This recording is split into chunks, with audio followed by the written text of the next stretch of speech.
साथीहरु हजुरहरुलाई यस modern currency YouTube च्यानलमा स्वागत छ। आज हामीहरु क्रिप्टो करेन्सी भनेको के हो, क्रिप्टो करेन्सीका विशेषताहरु के हुन् र साथसाथै कोइन मार्केट क्यापको बारेमा पनि केही जानकारी लिनेछौं, जहाँ विभिन्न टाइप्सका क्रिप्टो करेन्सीहरुलाई लिस्ट गर्ने काम गरिन्छ। र ढिला नगरेर सुरु गरिहालौं। क्रिप्टो करेन्सी भनेको डिजिटल वा भर्चुअल मुद्रा हो जुन क्रिप्टोग्राफीको माध्यमबाट सुरक्षित गर्ने गरिन्छ र यो कुनै पनि केन्द्रीय बैंक सरकारको अधीनमा रहँदैन। क्रिप्टो करेन्सी यो चाहिँ पियर टु पियर ट्रान्जेक्सन हुन्छ, लिने र दिने व्यक्ति बीच मात्रै ट्रान्जेक्सन हुन्छ र कुनै पनि इन्टरमिडिएटको यसमा भूमिका नभएको कारणले चाहिँ घोटाला हुने अथवा करप्सन हुने सम्भावना एकदम मिनिमम हुन्छ र धेरै सर्वसुलभ र सस्तो मूल्यमा हामीले एक ठाउँबाट अर्को ठाउँमा चाहिँ either coin transfer, either money अथवा कोइन ट्रान्सफर गर्न सक्छौं अथवा कुनै पनि सामानहरु किन्नको लागि, जस्तै दुबईमा रियल इस्टेट बिजनेसहरु विभिन्न देशहरुमा चाहिँ लिगल भएको कारणले चाहिँ इजिली क्रिप्टो करेन्सीबाट चाहिँ किन्न सक्छन्, जसले गर्दाखेरि बीचमा इन्टरमिडिएट नभएको कारणले करप्सन हुने सम्भावना एकदम मिनिमम हुन्छ। र यसको विशेषताहरुको बारेमा कुरा गर्नुपर्दा डिसेन्ट्रलाइज्ड हुन्छ यो, सरकार र बैंकमा को नियन्त्रणमा यो रहँदैन। व्यक्तिले मात्र यसमा व्यक्तिदेखि व्यक्ति अथवा संस्थादेखि संस्था बीच चाहिँ ट्रान्जेक्सन हुन्छ र सबै ट्रान्जेक्सनहरु ब्लकचेनमा कोड भएर बसेको हुन्छ र यसलाई कुनै पनि परिवर्तन गर्न सकिदैन। त्यसै गरेर गुप्त कोडिङ भन्छौं हामी, इन्क्रिप्सन, गुप्त कोडिङ अथवा इन्क्रिप्सनको प्रयोग गरिन्छ र अर्को पियर टु पियर ट्रान्जेक्सन गर्ने कामहरु गरिन्छ र यो परिवर्तन गर्न सकिदैन। एकचोटी ट्रान्जेक्सन भयो भनेपछि त्यसलाई फेरि फेरबदल गर्छु, एडिट गर्छु भन्ने चाहिँ त्यो सम्भवै छैन साथीहरु। र अर्को पारदर्शी हुन्छ, ट्रान्सप्यारेन्ट हुन्छ। त्यसै गरेर सामान्य परिभाषामा भन्नुपर्दाखेरि क्रिप्टो करेन्सी भनेको इन्टरनेटको माध्यमबाट प्रयोगकर्ताहरूले बैंकको जरुरत बिना नै लेनदेन गर्ने एउटा डिजिटल मुद्रा हो र यो 2009 बाट सुरु भएको हो, जसमा चाहिँ बिटकोइनबाट चाहिँ यो सुरु भएको साथीहरु। बिटकोइन 2009 मा चाहिँ यो सतोशी नाकामोटो भन्ने व्यक्तिले चाहिँ यसलाई लन्च गरेको हो र लन्च गर्ने बेलामा उसको कन्सेप्ट, उसको आइडिया के थियो भनेपछि अनलाइन मार्फत चाहिँ सर्वसुलभ मूल्यमा एकदम मिनिमम कस्टमा चाहिँ पैसालाई एक ठाउँदेखि अर्को ठाउँ ट्रान्सफर गर्ने र सामानहरु अथवा कुनै बिजनेस गर्नुपर्ने छ, सामानहरु किन्नुपर्ने छ भनेपछि चाहिँ अनलाइन मार्फत सामानहरु किन्न सक्ने कन्सेप्टमा चाहिँ यो बिटकोइन गराएको मानिन्छ र विगत 15-16 वर्ष भइसक्यो यसले चाहिँ ग्लोबल मार्केटमा एप्रोक्सिमेटली 3.5 ट्रिलियन मार्केट क्याप चाहिँ क्रिप्टो करेन्सीले ओगटेको देखिन्छ। अब साथीहरु हामी कोइन मार्केट क्यापतिर लागौं, जहाँ चाहिँ विभिन्न क्रिप्टो करेन्सीहरुको चाहिँ लिस्ट गरेको हुन्छ। त्यसमा हामीले रिसेन्टली एडेड कोइनहरु के छन्, त्यसमा आएको यसको प्राइस कस्तो छ, सर्कुलेटिङ सप्लाई कति हुन्छ, विभिन्न कोइनको फरक हुन्छ। सर्कुलेटिङ सप्लाईमा नै कोइनको प्राइस एकदम डिपेन्ड भएको हुन्छ। कम सर्कुलेटिङ सप्लाई भएको कोइनहरुको प्राइस चाहिँ छिटै नै, यदि पोटेन्शियल कोइन छ, राम्रो टेक्नोलोजीमा बेस्ड भएको कोइन छ भनेपछि त्यो चाहिँ त्यसले चाहिँ इजिली प्राइस हाइक गर्ने सम्भावना चाहिँ एकदम धेरै हुन्छ साथीहरु। अब ढिला नगरेर म हजुरहरुलाई कोइन मार्केट क्याप तर्फ लगे। अब तपाईहरुले कोइन मार्केट क्याप सर्च गर्नु, coinmarketcap.com भनेर हान्न सक्नुहुन्छ। coinmarketcap.com भनेर हान्नुभयो भनेपछि एउटा साइट ओपन हुन्छ। यो ओपनमा तपाईहरुले धेरै कुराहरु यसबाट आफूले जानकारी लिन सक्नुहुन्छ, ज्ञान लिन सक्नुहुन्छ, किनकि ग्लोबल मार्केट हो। हाम्रो शेयर मार्केट चाहिँ हामीले 11 बजेदेखि 3 बजेसम्म हुन्छ, केही सीमित निश्चित घण्टामा मात्रै हाम्रो यहाँ ओपन हुन्छ भनेपछि यो मार्केट चाहिँ 24 घण्टा 365 एक वर्षसम्म 24 घण्टा वर्षैभरि चाहिँ यो कुनै बेलामा पनि स्टप हुँदैन। यसको प्राइस चाहिँ नियमित रूपमा घट्ने भइरहेको हुन्छ। र अर्को विचार गर्नुपर्ने कुरा चाहिँ यसमा चाहिँ एकदम भोलाटाइल मार्केट हुन्छ। धेरै कोइनहरु चाहिँ फ्रड कोइनहरु लिस्ट भएको हुन्छन्, त्यसलाई त आफूले छुटाउन सक्नुपर्ने हुन्छ। त्यसको लागि आफूले केही रिसर्चहरु गर्नुपर्ने हुन्छ जानकारीको लागि। यहाँ तपाईहरुले फियर एन्ड ग्रिड हेर्न सक्नुहुन्छ, एकदम न्यूट्रलमा छ साथीहरु, 52 मा छ। किनकि रिसेन्टली आएको न्यूज अनुसार इजरायल र इरान बीचको युद्धले गर्ने बेलामा यसमा केही फियर फ्याक्टरहरु चाहिँ यसमा बसेको थियो। त्यही भएर मार्केट चाहिँ अलि न्यूट्रलमा छ।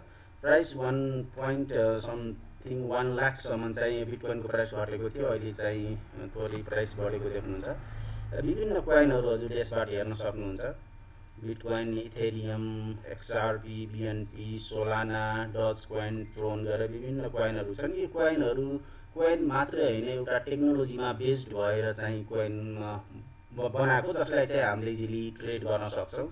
जस्तै हामीले यसलाई सेयर मार्केटसँग तुलना गर्ने बेलामा शिवम सिमेन्टसँग तुलना गर्नु पर्यो भने शिवमले चाहिँ सिमेन्ट गराउँछ, सिमेन्टको कारोबार गर्छ र त्यसबाट आएको प्रफिटहरू चाहिँ हामीलाई बोनस सेयर अथवा डिभिडेन्डको रूपमा चाहिँ हामीलाई सेयर दिन्छ। त्यसै गरेर बिटकोइन पनि कुनै एउटा टेक्नोलोजीमा बेस्ड भएको छ, ब्लकचेन टेक्नोलोजीमा बेस्ड भएको, जसले चाहिँ हामीले सामानहरू चाहिँ इजिली बिटकोइन ट्रान्सफर गऱ्यौँ भनेपछि त्यसबाट हामीले कुनै पनि प्रपर्टीहरू किन्न सक्छौँ र हामीले इजिली एक ठाउँदेखि अर्को ठाउँमा चाहिँ मिनिमम कस्ट, लो कस्टमा चाहिँ हामीले पैसालाई पनि ब्लकचेन मार्फत ट्रान्सफर गर्न सक्छौँ। यस्तै टेक्नोलोजीहरूमा बेस्ड भएर चाहिँ तपाईँको क्रिप्टो करेन्सीहरू बनेका हुन्छन्।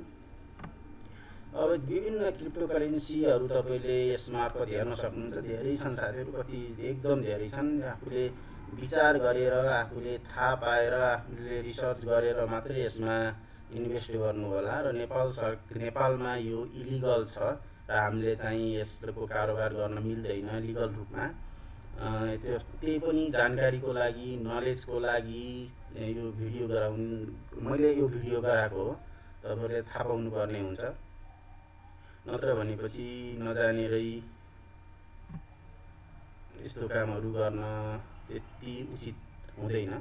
र अब यसबाट पनि तपाईँले हेर्न सक्नुहुन्छ। जस्तै बिटकोइनको प्राइस त $1,05,000 भइसकेको प्राइस छ। यसमा ट्रेडिङ गर्नु खोज्नुभयो, यसमा इन्भेस्टमेन्ट गर्नु खोज्नुभयो भने यो कोइन त राम्रो कोइन हो, सेक्योर कोइन हो, यसमा राम्रै होला। तर यस्ता विभिन्न कोइनहरू हुन्छन् जसमा चाहिँ आफू नराम्रोसँग फस्ने सम्भावना एकदम धेरै हुन्छ साथीहरू।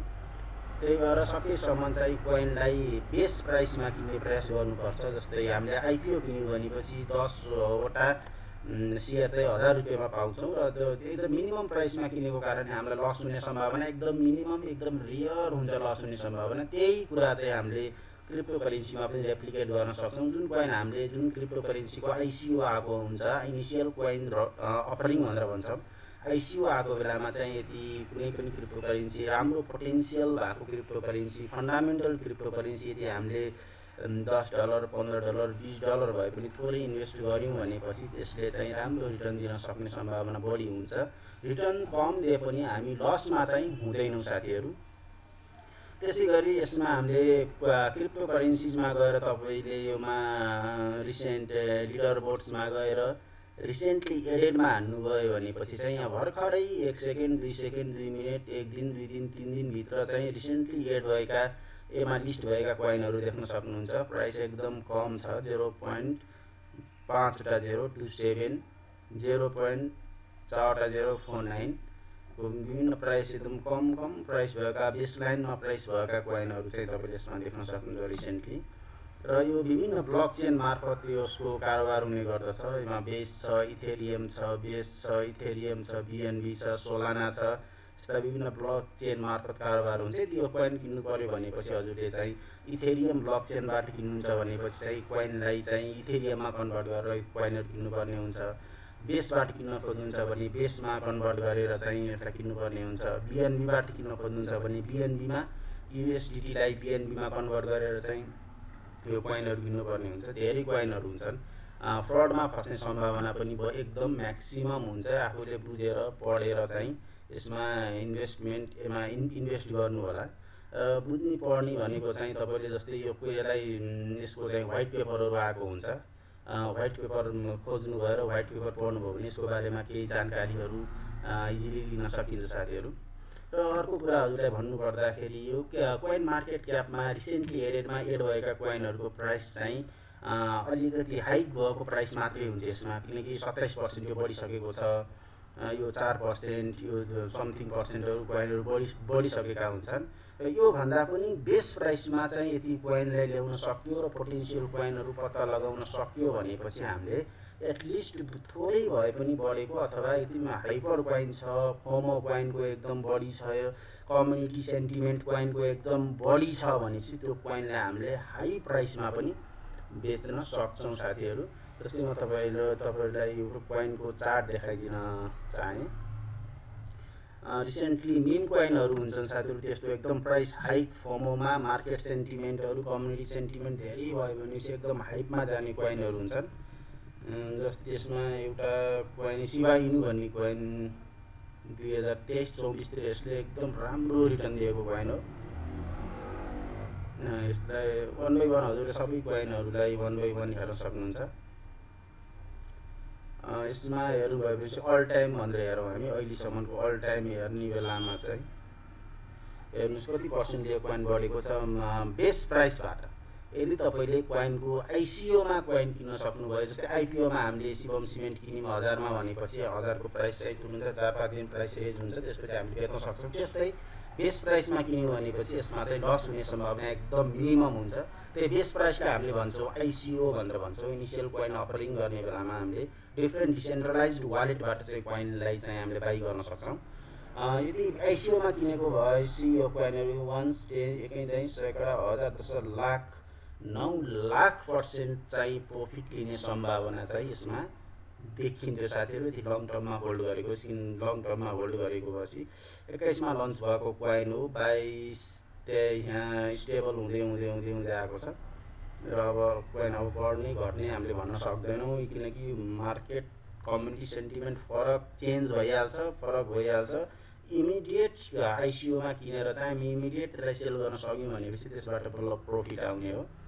र पछि लिस्ट भएको कोइनहरू एकदम पोटेन्सियल कोइनहरू सोलाना, आइसिपी, बिटकोइन, इथेरियम जस्ता कोइनहरू किन्नुभयो भनेपछि चाहिँ त्यसले लस दिँदैन। तर अरू धेरै कोइनहरू हुन्छन् जुन चाहिँ लिस्ट भइसकेपछि हाइप भइसकेको हुन्छ, पछि त्यो कोइन चाहिँ गर्दै तपाईँले राखेको $200 चाहिँ $2 मा कन्भर्ट हुनलाई चाहिँ बेर लाग्दैन। एकदम भोलाटाइल मार्केट छ र हेर्ने बेलामा हामीले टोटल सप्लाई हेर्न सक्छौँ कति छ, होल्डर्सहरू कति छन् यो कोइनमा, म्याक्सिमम सप्लाई कति छ, सर्कुलेटिङ सप्लाई कति छ भन्ने कुरा हेर्न सक्छौँ। यसमा 589 ट्रिलियन सर्कुलेटिङ सप्लाई छ। सर्कुलेटिङ सप्लाई जति कम भयो, मार्केट यति पोटेन्सियल कोइन छ भनेपछि, मार्केट सेन्टिमेन्ट राम्रो भयो भनेपछि कोइनले चाहिँ इजिली हाइक लिन सक्छ र प्रफिट दिन सक्छ साथीहरू।